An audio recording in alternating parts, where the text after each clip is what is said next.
하심이라. 아멘. 로마서 4장을 통하여 아브라함의 믿음이라는 제목으로 말씀을 함께 나누겠습니다. 우리 인사 함께 나누십시다. 하나님은 당신을 사랑하십니다. 아멘.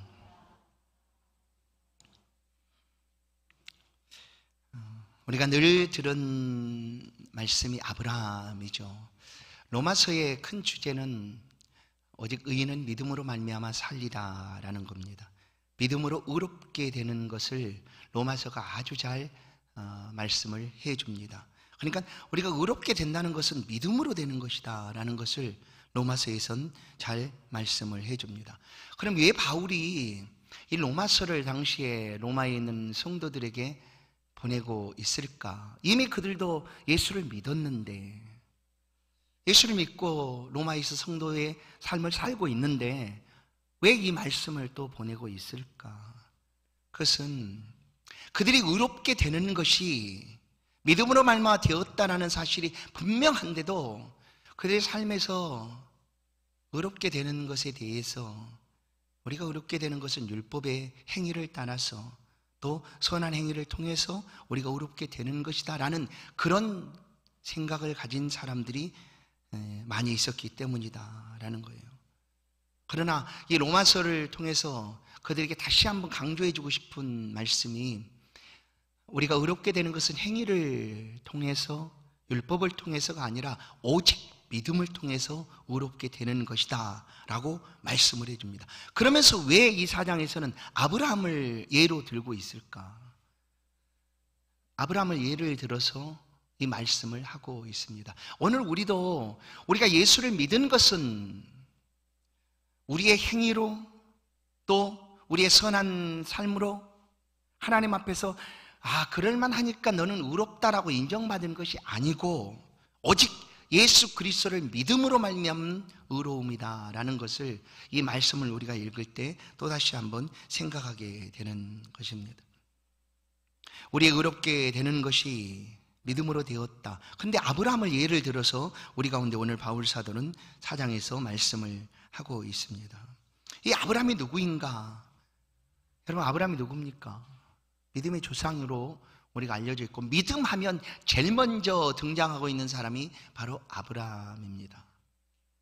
그 아브라함의 삶을 보면 몇 가지 생각해 보면 아브라함은 아주 순종의 사람이었음을 알 수가 있습니다. 오늘 오전에 말씀드린 것처럼 말씀을 순종하는 사람이었어요. 하나님을 본 적도 없어요. 하나님이 직접 나타나서 내가 하나님이다 라고, 나는 이런 하나님이야 라고 직접 아브라함에게 확실히 보여주고 너는 나를 따르라, 이것이 아니었어요. 그냥 어느 날 갑자기 말씀만 하신 거예요. 말씀. 그런데 아브라함은 그 말씀을 들었어요. 순종했어요. 아브라함이 살던 지역이 갈대아 우르입니다.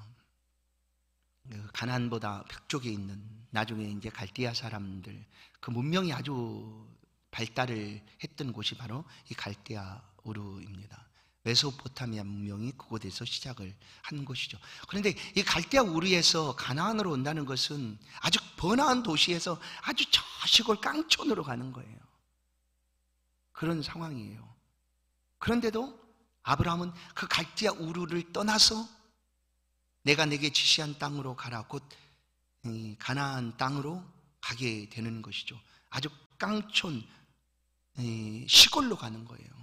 아무것도 없는, 갈대아 우르는 아주 번화한 도시였다고 하면 당시의 가나안 땅은 그렇게 갈대아 우르에 비해서 그렇게 번화한 도시가 아니었는데도 아브라함은 그렇게 갔다. 히브리 11장 8절을 보면 그래서 이것을 믿음이라고 표현하는데, 믿음으로 아브라함은 부르심을 받았을 때 순종하여 장래 유업으로 받을 땅에 나아갈새 갈 바를 알지 못하고 나아갔으며, 그것이 아브라함의 순종입니다. 그래서 우리가 믿음을 얘기할 때 아브라함을 들고 있지만 또한 순종의 사람 할 때도 아브라함을 들고 있습니다. 순종을 했던 사람 아브라함. 또 보면 아브라함 아주 도덕적으로도 깨끗한 사람이었어요. 아브라함의 삶에 어떤 흠이 있는가를 찾아보면 있습니다. 물론 뭐냐면 거짓말한 거죠. 애굽 바로 앞으로 내려갈 때 그의 아내 사라를 아니다, 우리가 부부가 아니고 그냥 누이라 하라 해서 거짓말을 했던 일이 있습니다. 그러나 그것 외에는 사실 아브라함의 삶에서 다른 흠을 찾아볼 수가 없어요. 왜냐하면 아브라함은 가는 곳마다 하나님 앞에 제단을 쌓고 여호와의 이름을 불렀더라. 이런 표현이 아브라함의 삶의 모습에서 보여주고 있는 내용들이죠. 그리고 또 사라의 매장지를 찾을 때 막벨라 굴이었습니다. 당시. 그런데 그 매장지를 이제 사라 아내가 죽었을 때 그 굴 속에 장사하려고 했을 때 그 지역 사람들이 그냥 얼마든지 사용하십시오라고 얘기했어요. 아브라함에게.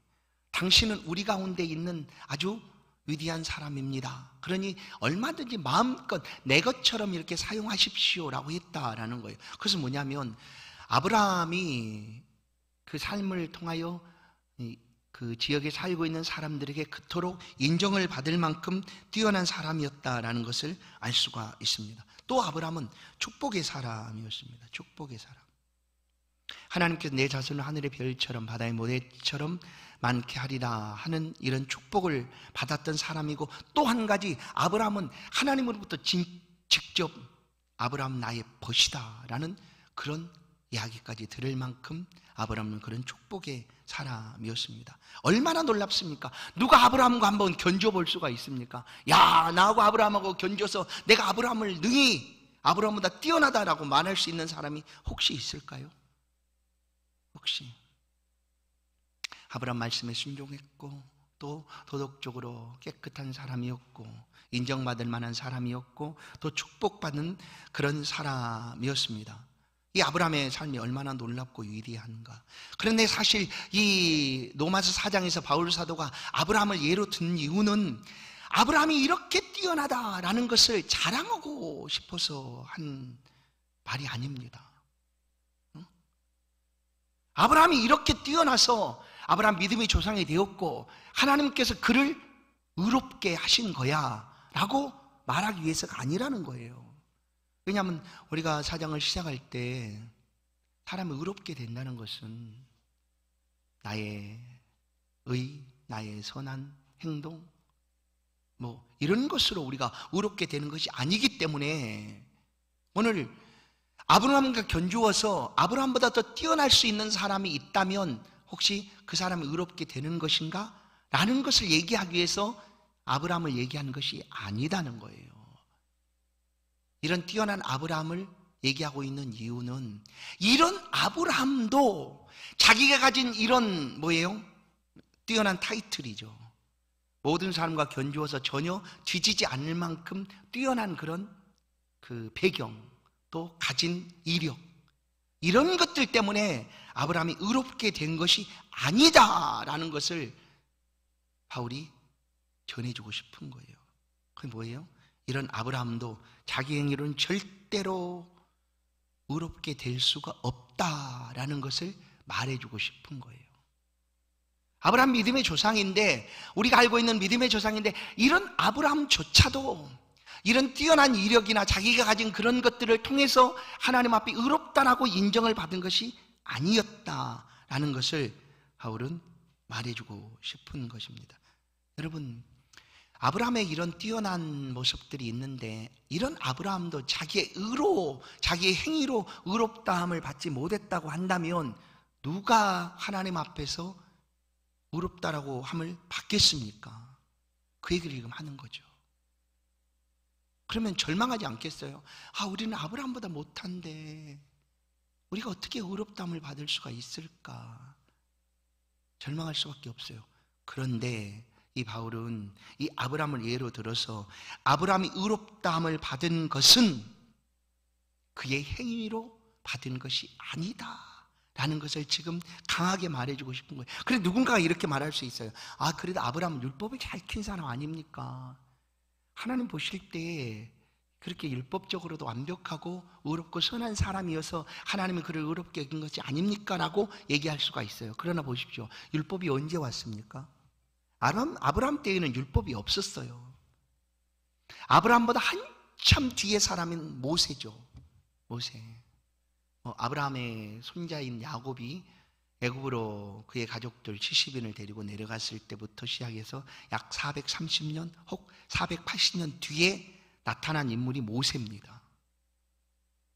그 모세를 통해서 비로소 하나님 율법을 주신 것이지 아브라함 때는 율법이 없었어요. 그러니까 아브라함이 율법을 잘 지켰다, 율법의 행위에 의로움이 흠없는 그런 사람이었다라고 말할 수가 없다라는 것입니다. 그렇게 말할 수가 없어요. 왜냐하면 아브라함보다 훨씬 뒤에 율법이 있었기 때문입니다. 그래서 오늘 13절을 보시면, 본문 13절 읽진 않아 한번 그 말씀을 한번 보겠습니다. 13절 말씀 보면, 아브라함이나 그 후손에게 세상의 상속자가 되리라고 하신 언약은 율법으로 말미암은 것이 아니요 오직 믿음의 의로 말미암은 것이니라. 율법으로 아브라함이 의롭다함을 얻은 것이 아니다라고 말씀을 해줍니다. 그럼 또 누군가 이렇게 말할 수 있어요. 그래도 아브라함은 하나님의 백성의 표인 할례를 가진 사람이 아닙니까? 그렇죠.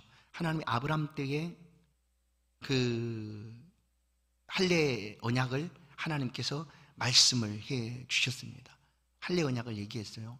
그러니까 그런 할례를 행했기 때문에, 그런 종교적인 의식을 가지고 있었기 때문에 하나님이 그를 의롭다라고 여기신 것이 아닌가라고 누군가가 말할 수가 있어요. 9절 이하를 보시면, 그런즉 이 복이 할례자에게냐 혹은 무할례자에게도냐 무릇 우리가 말하기를 아브라함에게는 그 믿음이 의로 여겨졌다 하노라. 그러면 아브라함이 의롭게 된 것이 할례시였냐 무할례시였냐라고 우리가 표현을 할 수가 있습니다.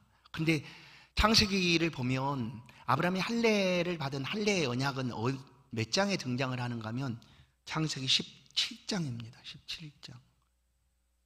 그러나 아브라함이 하나님으로부터 의롭다라고 칭함을 받은 때는 언제인가 하면 그거보다 훨씬 앞에 창세기 15장 6절, 하나님이 아브라함이 이것을 믿으니 하나님이 그것을 그의 의로 여기셨더라 라고 말씀합니다. 그러니까 할례 때문에 하나님이 아브라함이 의롭게 된 것도 아니다라는 거예요.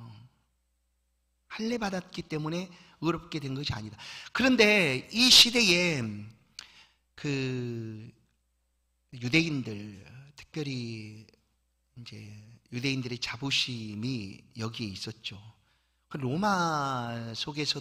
로마에서도 이 유대인들이 흩어져서 그곳에 살고 있었고, 그 중에 누군가가 예수의 복음을 듣고 예수를 믿었는데, 그 중에 누군가가 얘기를 하는 거죠. 야, 그렇게 예수만 믿는다고 해서 의롭게 되는 게 아니야. 율법을 지켜 행하고 할례를 받아야지. 이거를 내세운 거예요. 이렇게. 그래야지만 의롭게 되는 것이다. 그러니 이제 로마에 있는 성도들 중에서, 아니 예수를 믿으면 우리가 의롭게 되고 구원을 얻는다고 말하는데 왜 또다시 유대인들이 이렇게 얘기를 하는가. 그러니까 이제 예수를 믿었다고 하는 사람들이 이제 헷갈리게 된 거죠. 도대체 어떻게 해야 되는 거야? 예수를 믿기만 하면 우리가 구원을 얻는 것인데 왜 또 누군가는 와서 할례를 받으라고 하고 또 율법을 다 지켜야 한다고 얘기하고 이렇게 하는가. 바로 그런 일들이 있었기 때문에 바울 사도가 이 로마서를 통하여 우리가 의롭게 되는 것은 오직 믿음으로 되는 것이다 라는 것을 말씀하고 싶은 거예요. 그리고 이 4장에서는 특별히 모든 유대인들이 다 알고 있는 아브라함을 예를 들어서, 아브라함이 의롭게 된 것이 너희들이 자랑하고 있는, 사실 그 당시에 유대인들이 자랑하는 것은 이 두 가지였습니다. 우리는 율법을 가졌다, 이거하고 또한 우리는 할례 받은 백성이다 라는 거였습니다.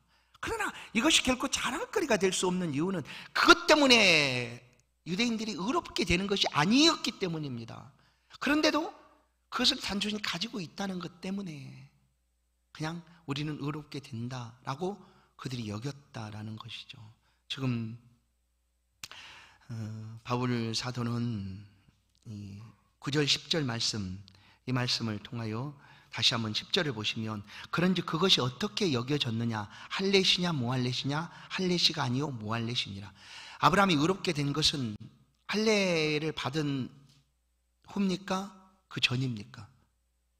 할례받기 전이에요. 아브라함도 할례받지 않은 상태에서 하나님으로부터 의롭다 여김을 받았다라는 거예요. 그러니까 오늘 말씀 할례시냐 무할례시냐 할 때 정답은 뭐냐면 무할례시다라는 거예요. 무할례시. 그래서 아브라함은 믿는 사람들의 조상일 뿐만 아니라 모든 앞으로 아브라함과 같이 믿음을 갖게 될 모든, 그러니까 하나님을 섬기지 않고 있는 이방인조차도 아브라함이 조상이 되는 거예요. 무엇에 있어서? 믿음에 있어서. 믿음에 있어서. 지금 아브라함의 믿음을 이 4장에서 말씀한 것은, 아브라함이 믿음을 얻게 된 것은 하나님으로부터 받은 은혜다라는 사실을 말씀하기 위해서입니다. 그래서 우리가 믿음을 가졌다는 것은 사실 믿음의 그 주체인 우리 자신보다 우리가 믿음의 대상으로 여기는 하나님께 더 집중을 해야 되는 상황입니다. 사실 믿음의 대상인 하나님. 왜냐하면 그 하나님께서 우리 가운데 의롭다 여겨주시는 것이기 때문이죠. 그러니까 우리에게서 무슨 어떤 의로움의 근거가 있는 것이 아니라 그냥 우리는 하나님을 믿는데 그 우리의 믿음의 대상이신 하나님이 우리를 의롭다 여겨주신다라는 거예요. 그러니까 보십시오. 우리가 아브라함보다 더 뛰어나거나 도덕적으로 깨끗하거나 아브라함보다 더 순종을 잘하거나 그렇지 못한다 할지라도 하나님께서 그 하나님을 믿는 그 사람에게 그 믿음을 보시고 의롭다라고 여겨주신다라는 것이 오늘 4장의 말씀입니다. 아무도 의롭게 될 수가 없습니다. 스스로. 만약에 율법으로나 율법의 행위로나 그런 또한 스스로 하나님 앞에서 의로움을 가질 수 있다고 한다면 예수 그리스도는 필요 없죠. 예수 그리스도께서 오실 필요가 전혀 없으셨어요. 그러나 이 땅에 그 어떤 사람도 율법으로도 스스로도 의롭게 될 수가 없었어요. 그래서 그 하나님을 우리의 믿음의 대상이 되신 하나님께서 의롭다라고 여겨준다는 거예요.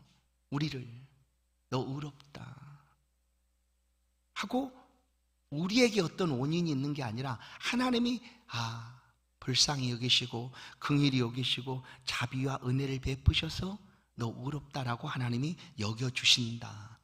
그것을 가리켜서 우리는 은혜라고 표현합니다. 은혜죠. 오늘 그래서 이 은혜를 얘기할 때 4절을 보시면 일하는 자에게는 그 삭시 은혜로 여겨지지 아니하고 보수로 여겨지거니와. 그렇죠. 일하는 사람들에게 삭은 은혜가 아닙니다. 왜냐하면 내가 일을 통해서 수고의 대가를 받는 삭시이기 때문에 그것은 은혜일 수가 없습니다. 마땅히 받아야 될 대가죠. 그렇죠? 그런데 일도 하지 않고 일도 할 수 없는 그런 상황인데도 베풀어 주시는 것이 있다면 그것이야말로 은혜다라는 거예요. 그것이 우리가 이렇게 의롭게 되는 것은 이런 하나님의 베풀어 주심을 통하여 의롭게 된 거예요. 그러면 하나님은 굉장히 불의하신 하나님이 아닌가라고 우리가 생각할 수가 있어요. 우리가 아무것도 하지 않아도 우리가 그렇게 불의한데도 하나님을 그냥 의롭게 하시면 그냥 의롭게 되는 것인가? 그러면 하나님은 불의하신 분이 아니냐라고 누군가가 말할 수 있지 않겠습니까? 그런데 그것은 우리 편에서 생각이지, 우리를 향하여 의롭다라고 여겨주시는 하나님 편에서 볼 때 그렇게 말씀을 우리 가운데 하시기 위하여 하나님께서 아무것도 하지 않은 것이 아니라는 거예요.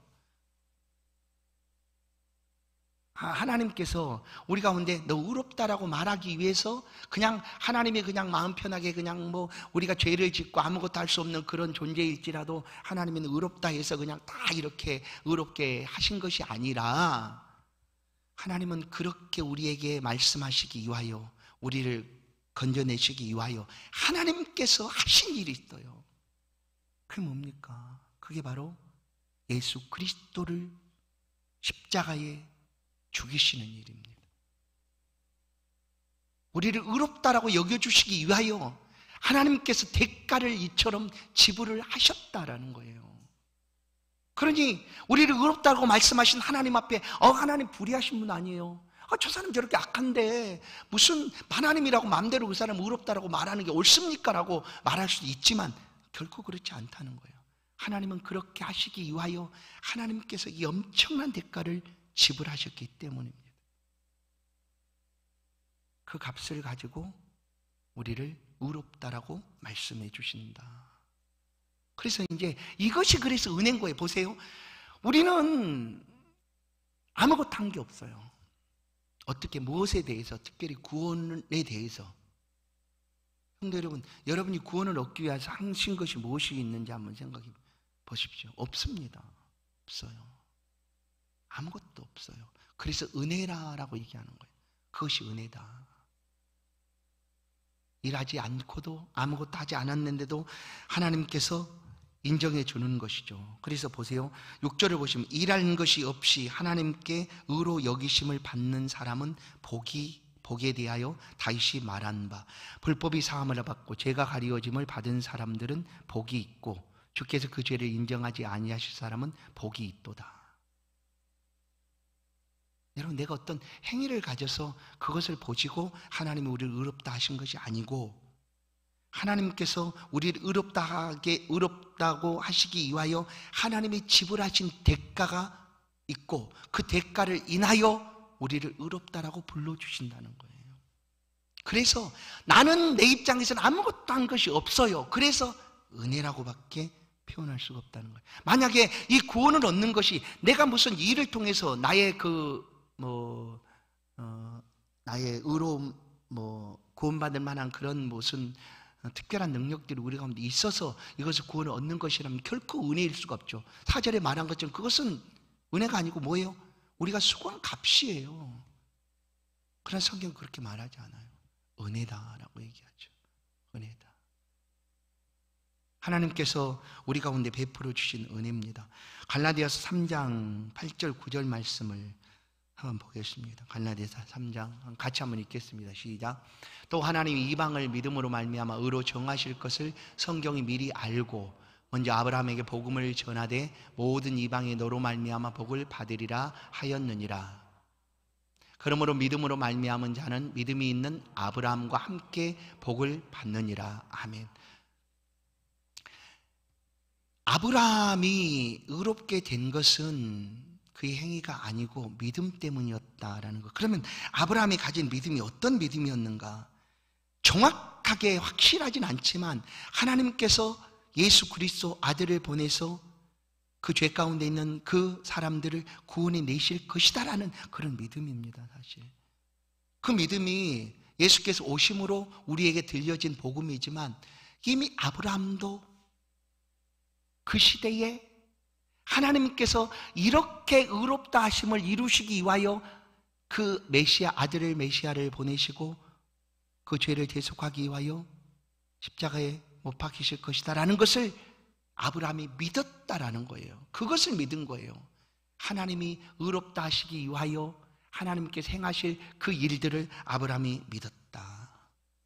그래 보시면 왜 아브라함은 유대인뿐만 아니라 모든 이방인들 가운데서도 이 아브라함의 믿음을 가진 사람의 조상이 되는가? 바로 여기에 있습니다. 모두 다 이 아브라함의 믿음 가운데 거하면 모두 다 아브라함처럼 구원을 얻기 때문입니다. 의롭다함을 얻기 때문입니다. 아브라함과 같은 믿음이죠. 아브라함은 우리처럼 이제 우리는 너무나 확실합니다. 그렇지 않습니까? 오늘 우리가 구원 얻는 것은 예수 그리스도께서 나의 죄를 위해서 십자가에 못 박아 죽으셨고 그 죽으심을 나의 죄 때문에 죽으셨음을 믿고 그 예수 그리스도를 믿는 사람은 구원을 얻는다라는 것이 너무나 확실하게 우리 가운데 알려져 있지만 아브라함에게는 이것이 그렇게 확실하게 알려져 있지 않은 상황이었어요. 그러나 하나님께서 이런 구원을 이렇게 구원하실 것이다 라는 것을 확실하진 않지만 믿었다라는 거예요. 그것이 아브라함의 믿음이었다라는 거예요. 자, 보세요.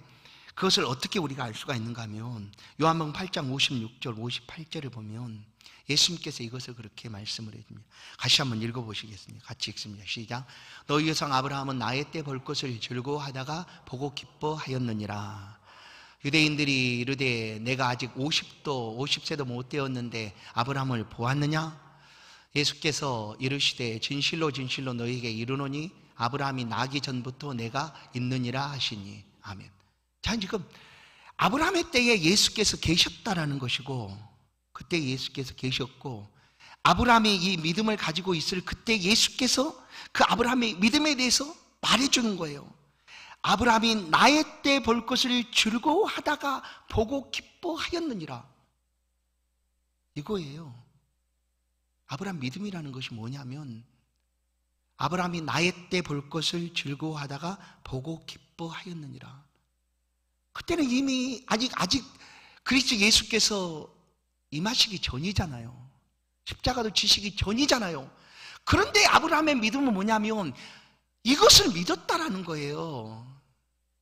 내가 의롭게 되는 것은 나의 어떤 행위나 나의 의로움, 나의 능력, 나의 뛰어남으로 되는 것이 아니고 하나님께서 보내주실 그 메시아를 통하여 내가 의롭게 된다라는 사실을 그때의 아브라함이 믿은 거예요. 그 믿음을 하나님이 보시고 그를 의롭게 하셨다라는 거고, 오늘 우리는 아브라함이 보았던 그 믿음의 그 본질이죠.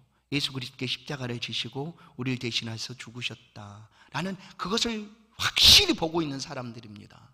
우리는 그렇잖아요. 우리는 이미 다 말씀을 통하여 알잖아요.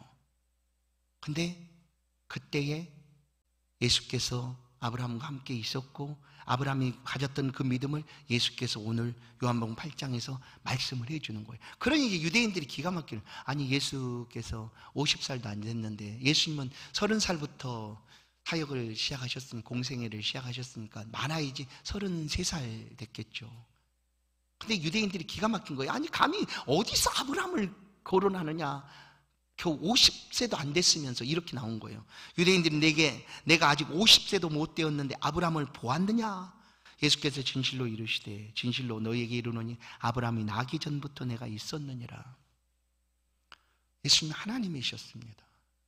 온 우주가 창조될 때, 천지창조가 시행될 때 예수님도 함께 계셨고, 또 아브라함의 믿음을 고백하는 그때에도 예수님이 그곳에 계셨습니다. 그리고 오늘 우리에게 아브라함의 믿음이 어떤 믿음이었는가를 우리 가운데 보여주시는 거죠.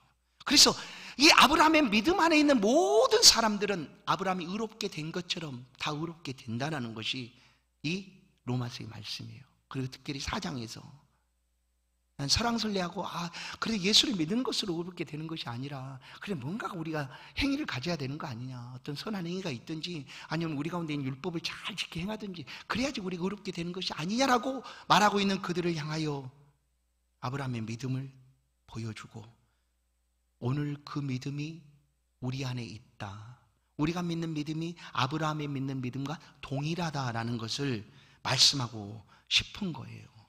성도 여러분, 아브라함의 믿음은 오늘 우리가 가진 믿음과 동일한 줄로 믿습니다. 아니, 오늘 우리의 믿음은 아브라함이 가졌던 믿음과 동일합니다. 그래서 아브라함의 믿음 안에 있는 모든 후손들 똑같이 아브라함의 약속에 포함되어 있고 그 약속대로 구원함을 얻게 된다라는 사실입니다. 우리는 믿음으로 죄사함을 얻고 의롭게 된다는 사실을 의심치 않습니다.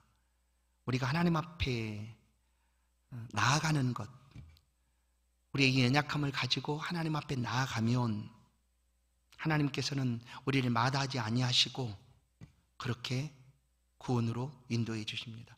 아브라함 역시 하나님 앞에 나아가게 될 때에 하나님께서 그를 받아주시고 그 믿음을 의롭게 여겨주시고 영원한 믿음의 조상으로, 이제 앞으로 오는 모든 사람들도 아브라함과 동일한 믿음 안에서 의롭다함을 얻게 될 것이다라는 사실을 말씀을 하고 있습니다.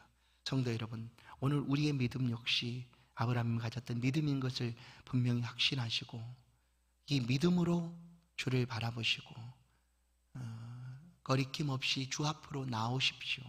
나오셔서 우리가 한 것이 없이 베풀어 주신 그 하나님의 은혜 앞에 엎드리시고 그 은혜를 따라 살아가시는 우리 복된 성도들의 믿음 되기를 주의 이름으로 간절히 축원합니다.